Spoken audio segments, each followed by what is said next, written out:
This is News Today with WDW News Today. I am Eric Morton of WDWNT.com. Please like this video, subscribe, hit the notifications bell to make sure you never miss the latest from Disney theme parks all around the world. Here now is the news for January 8th, 2026. First of all, we've teased the magnet of the month. It's time to reveal it to all of you who've been waiting. Here it is.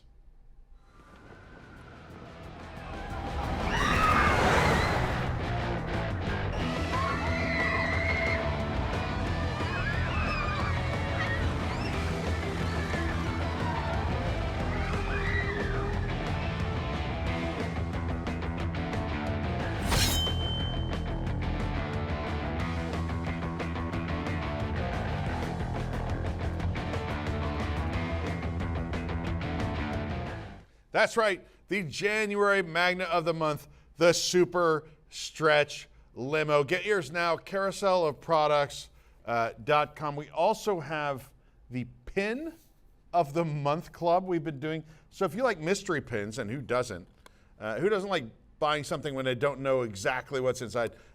Mystery pins are a big deal. We decided to get in on the action. You'll get, there are 2 mystery pins in each one of these boxes. And the first set of mystery pins, well, those are the first 7 magnets that we released last year. So you can see here, there's no particular order. There's Dr. Seeker and Dr. Marsh. Sorry, it's a little dark. Then we have, well, here's Gertie. Everybody loves Gertie, right? These are beautiful pins. Tom's favorite, Peter Gabriel. He's right here. Aladar right here. And we have the Galactic Lounge Singer. You might recognize him. The Carnotaur, right there. And last but certainly not least, there's Santa Gertie. Santa Gertie. So get in on the action. These are selling out quick. The mystery pin set. We have the Pin of the Month coming. I mean, there's just all you magnets and pins. Go to carouselofproducts.com. Check them out. It helps support us. I think these are pretty awesome little things to support us with. Thanks a lot. All right. Cool Kids Summer will return from May 26th to September 8th, 2026, and will bring attraction refreshes, new experiences, and limited time activities. The big one here is the Diamond Horseshoe is going to receive its first show in over 20 years with Jesse's Roundup. Craft, dance, and yodel your hearts out in this Western review. Just for Cool Kids Summer, pals from Toy Story are ready for a rootin' tootin' good time at the Diamond Horseshoe in Liberty Square at Magic Kingdom. This sounds amazing. They're going to have, again, a bunch of energetic fun in that roundup, crafting and dancing, all this stuff. Further details are going to be announced later. The big news really is that we're getting entertainment in the Diamond Horseshoe for the first time in like 20 years. This is, everybody should be looking forward to this. This is great. We all want more entertainment in parks, and they're bringing some in. You check out our website for all the full details of Cool Kids Summer. Lots of deals, events, and activities right there. Check it out, WDWNT.com. We got a notification about when the Tron Ares overlay will be ending at Magic Kingdom. We previously knew that it would be January. Now it has been confirmed it will end January 19th. So if you're a big Tron Ares fan, you might want to check it out before then. It's pretty cool. Watch the cars light up red and all that kind of stuff. So pretty cool. We just had our first Pin Tuesday at Walt Disney World Resort for 2026. This popular day for pin traders is still as popular as ever, with the limited release Winnie the Pooh Day Pin selling out in person and online before we could even see one. But the rest of the new pins were still available on Tuesday morning. The Windows of Attraction, 1 of 12 Haunted Mansion, that's $26.99. The Play Along pins, 1 of 12 Goofy, $24.99. Kingdom Hearts, 1 of 12. Keyblade, that's $24.99. Fantasmic Quarterly Collection, that's 1 of 4, $24.99. And the Star Wars Quarterly Collection, 4 of 4, $29.99. Disney shared a preview of new menu items coming to the 2026 EPCOT International Festival of the Arts. At the artist table will be the Steakhouse Lobster Caesar Salad, romaine and red oak lettuces, warm water lobster, radishes, herb breadcrumbs, and house-made Caesar dressing. The Figment Fantasy Cake will be at Figment's Inspiration Station at the Odyssey. This is sponge cake filled with strawberry whipped cream and topped with white chocolate ganache, orange icing, and white chocolate Figment wings. The sparkling spectacle gâteau from Deco Delights is vanilla bean mousse with a golden caramel center and apricot jam with a hazelnut cookie. Also at Deco Delights will be the Boyd and Blair Espresso Martini. There we go. Over at Pop Eats will be the Croque Monsieur inspired grilled cheese, Black Forest ham gruyere, and bechamel sauce served with tomato soup. Pop Eats will also have the Black de Bleu Cuvée Mousseau and fruit juice filled pearls. You admire my French if you like. Rewind a couple times. It's great. The last new item revealed is Chapter 3 Tea Treat from Fictional Victuals. This is Twinings Earl Grey Chocolate Pot de Creme Lemon Madeleine and Rose and Raspberry Jam and a Tea Biscuit Crumble. Disney's video about the food also teased 57 food and beverage items that will be new, plus the Figment Artist Bucket with rainbow popcorn. There will be 135 exclusive items total. The others are new, 58 food items, and 77 drinks. The 2026 EPCOT International Festival of the Arts will run for 39 days from January 16th until February 23rd. After crews removed the lightning lane and wait time signs from the Disney Junior Dance Party entrance at Disney's Hollywood Studios, they removed the light-up Mickey ears. Until the morning of January 6th, there was a Mickey ear hat shaped element on top of the archway. The ears are now gone, leaving just 2 support posts connected by a piece of metal. The edge of the Mickey ears had neon lighting, which was disconnected along with the wait time and lightning lane signs. Lettering was removed from the sign previously. Its columns were also stripped of purple and silver paneling, as seen in pictures that we took before. The new Toy Story Land snack kiosk at Disney's Hollywood Studios finally opened this week. After the cash register was installed, planters were removed from around the kiosk, and then we finally got a look at the full menu. Well, there's pepperoni pizza spring rolls. That's a big one. Those will be available to purchase. The kiosk's name is apparently Popcorn and Snacks. It wasn't listed in the My Disney Experience app, but it's not unusual for snack stands to be absent from the app. The kiosk is at the end of Toy Story Land near the land's restrooms and Star Wars Galaxy's Edge. The menu includes Pizza Planet spring rolls. Seemingly, we're pretty sure they're the same spring roll, the pepperoni spring rolls from the spring roll cart at the Magic Kingdom. Cast members said they're substantially the same, and Wendy ate it and said, yeah, it's the same, I think. There's also, of course, popcorn plus other snacks, beverages, and alcoholic drinks. You can check out the full menu with prices on our website. This program is brought to you by our official travel agent sponsor, Be Our Guest Vacations. Your dream vacation begins with Be Our Guest Vacations and their concierge team of expert vacation planners. Head over to www.nt.travel and their team will design your next magical vacation, from Disney World and Disneyland to Disney Cruise Line, Adventures by Disney, and much more. The best part is their concierge services are 100% free, so book today. Well, we all know rock and roller coasters days are numbered, and here at WWNT, of course, we like to send our favorite attractions out with a bang. We are having a big event to celebrate it. We would like to invite you to come celebrate with us, something we call the Sweet Emotional Farewell Tour. We're going to have this event. It starts with a WIGS exclusive event. That'll be on February 27th. And then the big event is on the 28th. On the 27th, you can come for an intimate meeting, a little presentation with Jerry Reese, really interesting individual. Look up some of his work. He's got such an amazing resume of work. We'll get to talk about that, but especially Rock and Roller Coaster, I guess. And then on the 28th, we will have another event open to a wider audience. Tickets are available now. You can go to events.wwnt.com. Some things you get with that. You'll get the presentations with some of these Imagineers that made this ride happen. We're going to have an event-exclusive lithograph and pin, and so much more. These events are a great deal of fun. I'm sure if you've been to one before, you can attest to that. And we're going to have it, just go to events.wwnt.com, and we're going to make sure that we send this ride out with a bang. There are now construction walls in Black Scrim in the middle of Harambe Market at Disney's Animal Kingdom. The quick service location is closed to become, well, a burgers and chicken nuggets quick service restaurant. I guess that takes a lot of time. Despite being closed for 2.5 months now, there have been no visible signs of construction so far. Most of the work probably is taking place backstage or out of guest view. Guests have still been able to enter Harambe Market and enjoy its shaded seating. The new construction walls wrap around a portion of former mobile order pickup windows. The black scrim covers the space between the awning and walls, completely blocking the area from view. We don't know how much this area will change during the refurbishment. The construction walls may indicate there will be a superficial update to the pickup windows, or there could be larger thematic changes coming. We really don't know. We'll keep an eye on that for you. Disney has added a virtual queue for the duration of the Walt Disney World Marathon weekend to the My Disney Experience app. Guests will utilize the queue for the Run Disney merchandise shop and Run Disney themed Brooks running shoes at the Advent Health Arena inside the ESPN Wide World of Sports complex. The virtual queue is currently viewable in the My Disney Experience app. It opened today at 8:30, actually opened yesterday at 8:30 a.m. Another opportunity to join the virtual queue takes place at 1 p.m. Club Run Disney members are not required to join the queue for their early shopping window access. Guests will be able to join the queue up to approximately 45 miles away from the Walt Disney World Resort. Your mileage may vary. When it's time for your shopping party to enter the shop, a push notification, if those are enabled anyway, will pop up on your home screen.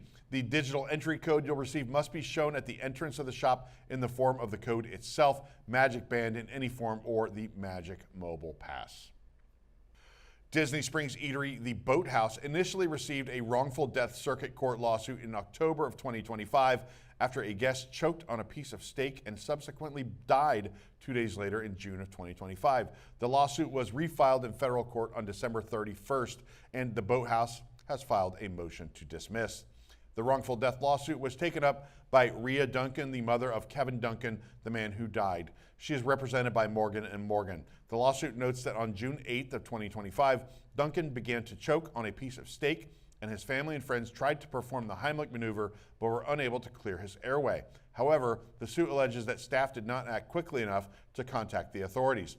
Per the suit, the Boathouse restaurant staff did not promptly call 911. Instead, staff initially contacted security, causing a delay in summoning emergency medical services. Further, the suit alleges the delay in appropriate emergency medical assistance caused Duncan to have a lack of oxygen that led to cardiopulmonary arrest. He was put on a ventilator and died the following day. Liz Lombardo-Stark, a spokesperson for Gibson's Restaurant Group, the owner-operator of the Boathouse, told The Independent, "We are very sorry for the tragic loss of life, and our thoughts are with those affected. Because this is an active legal matter, we are unable to comment at this time." The Boathouse's motion for dismissal, also filed December 31st, 2025, argues that the original lawsuit fails to comply with the mandatory pleading and statutory requirements of the Florida Wrongful Death Act.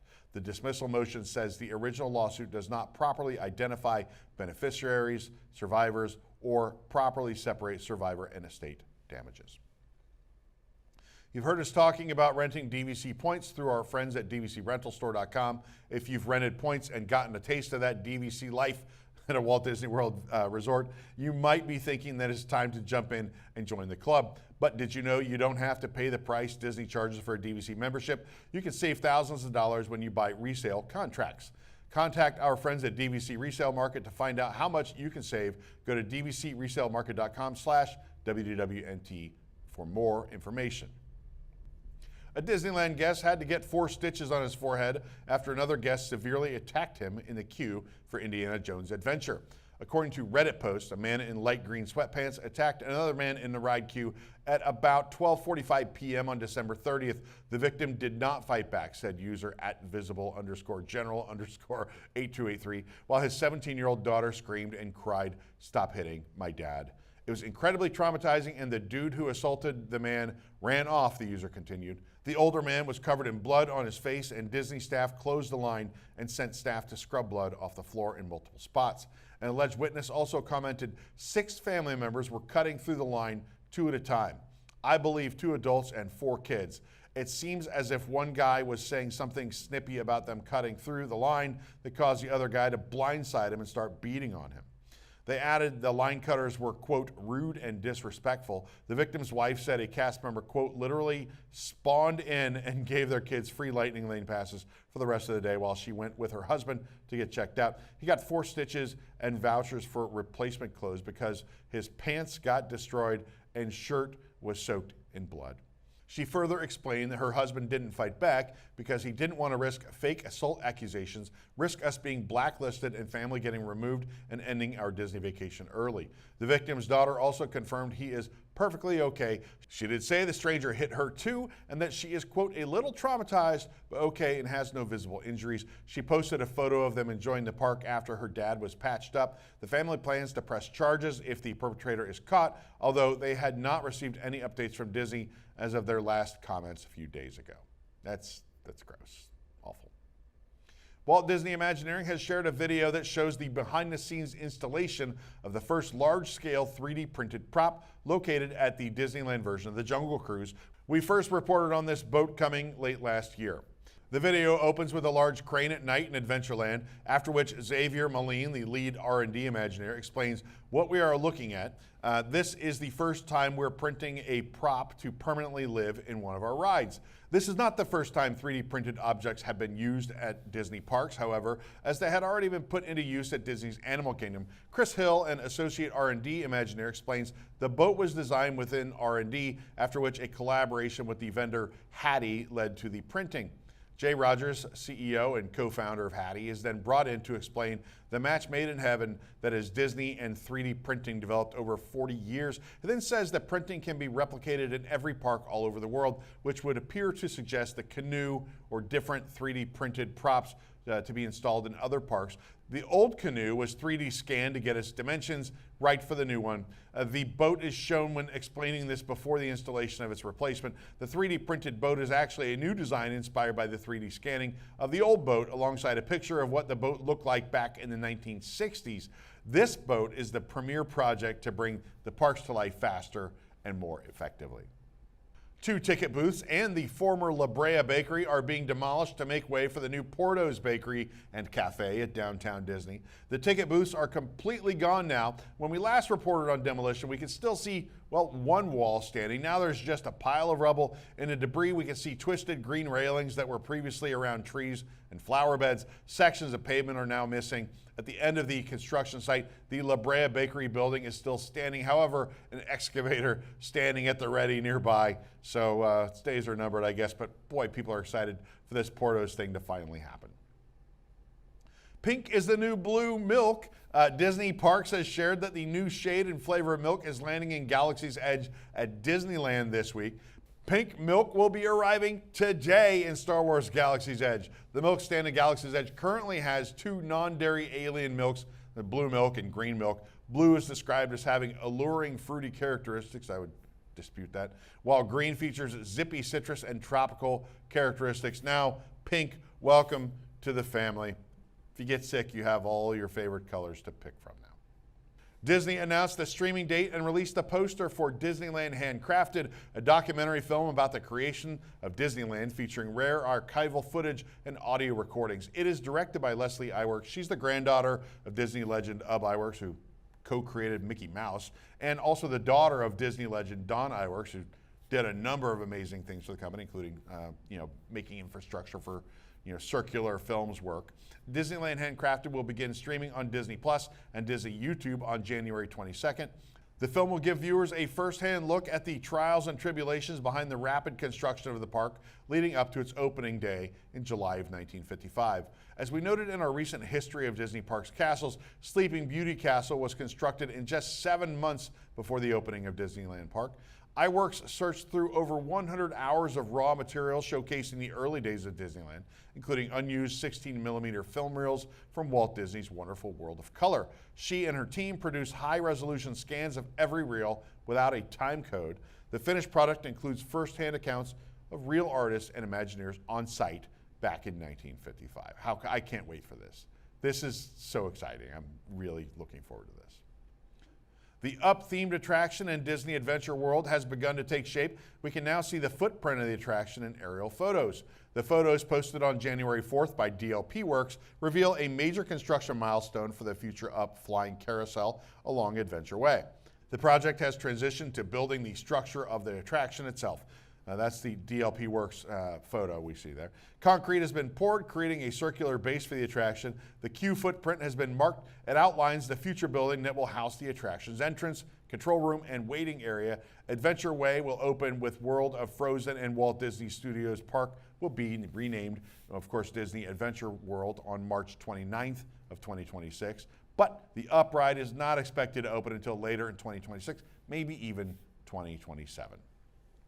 The Disney Store, an opening day store for Disney Village, or as it was called when it first opened on April 12, 1992, Festival Disney, closed its doors after over 33 years of operation for the final time on January 4th, 2026, to make way for a new store. It was originally slated to close in the fall of last year, but this was slightly delayed. The interior did not change drastically from the original 1992 store, having multiple displays paying tribute to 90s classics like Tailspin, DuckTales, and more. The centerpiece of the store would spin around slowly. It was the only kinetic element in Disney Village. It was updated in the 2000s to include a Walt Disney Studios display. Several of the displays were themed to a land in Disneyland Park, like the Peter Pan display to Adventureland, the Sleeping Beauty Castle to Fantasyland. This was the only remaining physical Disney Village arch that remained after the original was removed back in the 2010s. A video is put online with cast members and team leaders of the store gathering to say farewell to the shop.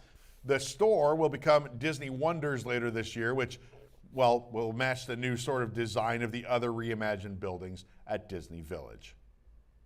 Tokyo Disney Resort is having a milestone year already. The resort just celebrated its 900 millionth guest. When Tokyo Disneyland opened on April 15th, 1983, it was the first international Disney park, so welcoming 900 million guests is a huge milestone, especially considering Disneyland just celebrated its billionth guest in July of 2025. They're right behind. Tokyo's catching up. It was celebrating its 70th anniversary when this happened. Tokyo is way behind them and still only has 100 million guests to go, so that's congratulations to Tokyo Disneyland. That's pretty amazing. Last week, we reported that the Disney Adventure had officially set sail from Bremerhaven, Germany, en route to Singapore for her maiden voyage in March. And now new videos show the most unique ship in the Disney Cruise Line fleet headed out to sea. Following its first float out in spring of 2025, a delay amid sea trials, and officially being handed over to Disney just last month, the Disney Adventure is now setting sail for her home port of Singapore via Madeira, Port Canaveral, Los Angeles, and Tokyo before arriving at its final destination. Her main voyage will depart March 10th, 2026. This is super exciting. I know a lot of people, your eyes glaze over because this seems out of reach. You'll never go on it, but I think this ship looks wild. The things I've seen from this ship, if they're real, are pretty wild, and it's a huge departure from all the other ships in the fleet. I think it's gonna be worth a trip. Somehow I'm gonna start saving my money so I can go. For the absolute latest on these stories and all the stories that did not make it on the show today, be sure to check WDWNT.com. Follow us on all your favorite social media platforms. You can support the entire team behind this show and others by joining the WDWNT Interglobe Society at patreon.com/WDWNT. Get access to exclusive content, discounted show and event tickets, and more. A special shout out to all the WIGS members watching who make this show happen each and every week. For the worldwide leader in Disney Parks News, this is Eric Morton saying, enjoy the rest of your today and have a great, big, beautiful tomorrow.